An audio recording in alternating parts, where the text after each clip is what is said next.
happiness and unhappiness. This topic is in response to the question asked by Harsh. Now, this explanation has been given in two parts. The first part explains what is happiness, unhappiness, and the second part deals with the solution on unhappiness. I am hereby commencing the first part. The question is, what is happiness? This question cannot be generalized because it becomes a relative question compared to sadness. Every person who is born in this world feels that he becomes happy when he removes his unhappiness. For example, if a person is living in forest, he doesn't know about happiness or sadness, he doesn't know anything. He is not knowledgeable. But whatever that person finds in the forest, which relieves his pain at the physical level, at the emotional level, or if he decides something to do for himself, plans something in the forest and achieves it, then compared to his relative unhappiness or sadness, he finds himself happy. This can be applied to each and every person living on this world in any given condition or situation which he himself is. He can be in any country or in a in a in any environment or situation for himself. That person's happiness will be relative to his unhappiness or his sadness. So a poor person, if you see, in his given condition and situation, if he is feeling hungry on the physical level, the only thing he finds happiness will be food. Initially will be basic food for, but then once he gets the food and he becomes neutralized eating that food, and in some situation he is offered a good quality of food which is tasty, more tasty. He finds more happiness in that tasty food compared to what he had for his existential purpose, food that he had for his physical life. So you can say that every person's description of happiness will always vary depending upon his own personality. Now, if you talk about his personality, the question comes, what makes his personality, which when contacted with the external environment around him, creates an experience of happiness or unhappiness. Are you getting it? So, if we just relate only to the external part of the world and not consider an individual person and his personality, then what happens is that there are n number of people in the world, like scientists, like consumer products, cosmetic products people are making externally. N number of things are people are doing. Scientists are daily discovering how to make things easy. Whatever tools we had some 100 years before and what the tools we have now. We have computers, we have supercomputers. The speed of computers are increasing. But the question is that making today's generation or today's person more happy than what 100 years before a person was when he was using basic things for his day-to-day life and living? You cannot say that the person now is more happy than that, because whatever science and research has done is changing the external environment, making it more easy for him to contact it, making more things available for him around the world, making more things faster for him to reach. Previously, people used to go on a bullock cart, and it would take around from Pune to Bombay or Pune to Delhi. It might take around about 50 hours. It might have 50 days maybe on a bullock cart, or 10 days, whatever it is. Now you can reach within 1.5 hours by flight. So there is a change in that.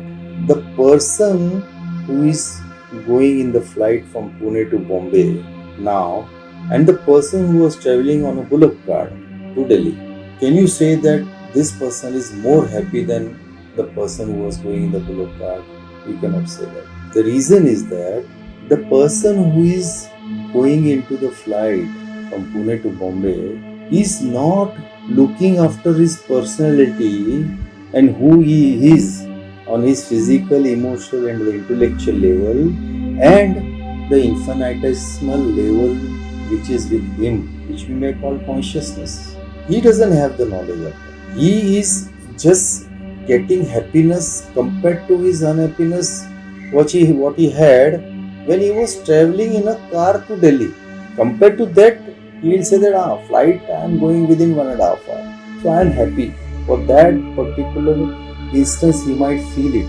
But because of his personality getting attached to that happiness and craving and being anxious, anxiety, and running for the money which he has to earn to take another flight from Pune to Delhi again so that he could go fast. Because if he now goes in a bus or a train or a car, he will start comparing the happiness he had when he went in a flight. So he feels it again unhappy. Now, even if the person earns more money and he is attached going to flight only, so many people they start saying that once they get money now, they won't go by the train now, they won't travel by that, they want to go by flight only. But the problem happens is that as he, How can you say that they are wrong? I'm not saying they are wrong. I'm not saying they are wrong. I am not saying they are wrong. What I want to project slowly and steadily is that does it actually make him more happy if he is neglecting his personality, what he is. Point is what? That science and everything is improving. People are earning more money. People are traveling more. People are more using a lot of things for pleasure. There are n number of ice creams in the market which he didn't have there. But all those things, is it making them more happy day to day life? Why I'm telling you this is that I'm not against that person earning money or that person going to flight. It's not that I'm opposing that. I'm saying that once that person tastes a particular amount of pleasure or enjoyment or delightness or happiness, if you can say, on his physical and the emotional level, by going through that experience of a flight, he gets attached to that. He starts craving that. And if he doesn't get that same experience, he feels unhappy again to travel by a car. He starts judging that I have to travel by the car. So then that same experience, to get the same experience, he has to keep himself running for money, which is fine. Now there is one more thing which is happening with his personality. Other than getting attached to the experience of happiness, there is one more important thing which is happening is because he is having the same amount of happiness each and every time going by the flight, he becomes neutralized to the happiness which he had at the first instance when he went by the flight. He's become neutralized. Like you purchase a car, you travel by the car, and it becomes a very normal type of a routine going by a car. So that happens with the business travel also. Business traveler, when they go, they don't find it very happy to go by the flight because they start comparing the amount of effort and amount of discomfort they are getting while going through that process, because that happiness content has been reduced. It is the law of neutrality which sets in, law of neutrality, because as you get the same amount of impressions and same amount of sensual pleasure, that amount of happiness decreases because you set into a neutralization. Now this person doesn't find the same amount of happiness. So what he has to do is that he would say that 1.5 hours is too much. If there is a Concorde which is going there, which may reach within 20 minutes, I will be more happy. People are traveling. He'll start seeing the upper side of his happiness by comparing himself to a person who's got a jet with him, private jet. He'll say that a private jet means I don't have to just go 2 hours before on the airport Okay, and then I have to wait there, then I have to buy a ticket and go inside, and that seat is very cramped. If I want to go from Pune to USA for 16 hours, oh my hell, it is the worst thing he feels. So he said that no, I'll go to the business class, which is the seats are very comfortable. And then a person sitting in the business class, he will say that I should go for a airplane which is giving me a sleeper with my seat, sleeping accommodation with my sleep. So the question happens is that whether he remains happy continuously. So every time he finds happiness in a particular thing, because it is relative to the unhappiness which he had, okay, he finds it happiness for a split moment, or maybe for few days, maybe for few months, maybe.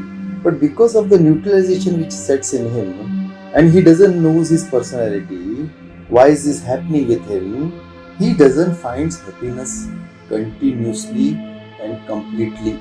He has to increase the speed of that, he has to increase more luxury, he has to increase more comfort. Only then he is relatively happy, again becomes a relatively happy, or you can say he gets more kick from the higher speed which he gets, or from the higher comfort he gets.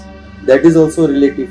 So if he has to go down from that relative status which he has built, he will find himself unhappy. So what happens is that he has to again climb the ladder, go on climbing. What happiness is? That happiness is an illusion. I am not saying illusion. I am saying it is real for that person. Happy or unhappy. But yeah, okay, then what should he find happiness in?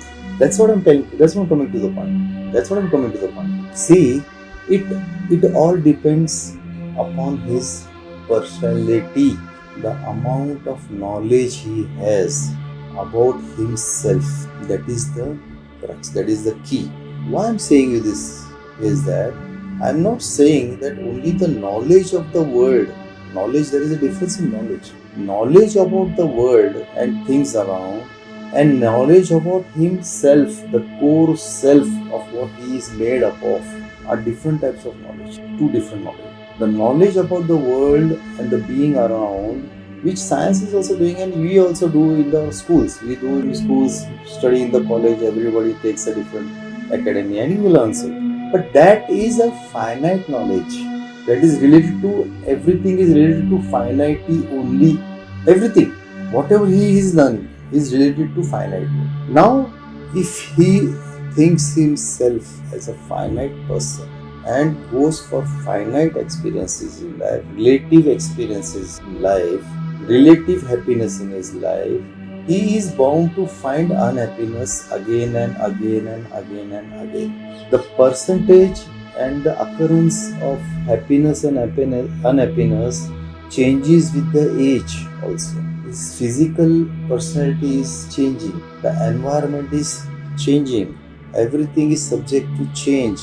But because his desires and his expectation are attached to that happiness content which he is supposed to get, or he is acclimatized with that happiness only, he finds unhappiness as his age also grows. And as the speed increases, the environment is not always conducive for the happiness which he has got in the first instance, because there are n number of factors which might change, like this corona which has come. A person going by flight, it becomes a disaster for him. He'll say that I have to wait, the flight is cancelled. So he is adapted to the happiness concern, but then he finds that the environment is changing, each and everything is changing. You don't get the same flight people also, the stewards or the captain or the flight, you don't get the same type of a flight, you don't get a proper seat there. So what happens is that he finds unhappiness in the garb of happiness again and again, relatively. And the proportion changes as the proportion changes as the speed increases, as the attachment increases, as the person is more and more craving for that happiness, his unhappiness increases in that proportionality. So he might get happiness 1, happiness 2, happiness 3, but in between he gets unhappiness 1, 2, 3 simultaneously. As it goes along, the happiness is 5 and happiness can be 1 and the unhappiness part is 3, the proportion changes because he has to simultaneously find happiness on all levels of his personality. Physical level, that instrument is different. At his sensual level, there are 5 senses. So that happiness from the 5 senses which he got it is changing. The emotional level personality is changing. His relationship with human beings is changing. What he himself is changing. So because he doesn't understand the change which is set up in each and every happiness brings unhappiness more and more. I request you to like, comment, subscribe this video blog and share it with others to benefit. Thanks for watching this video.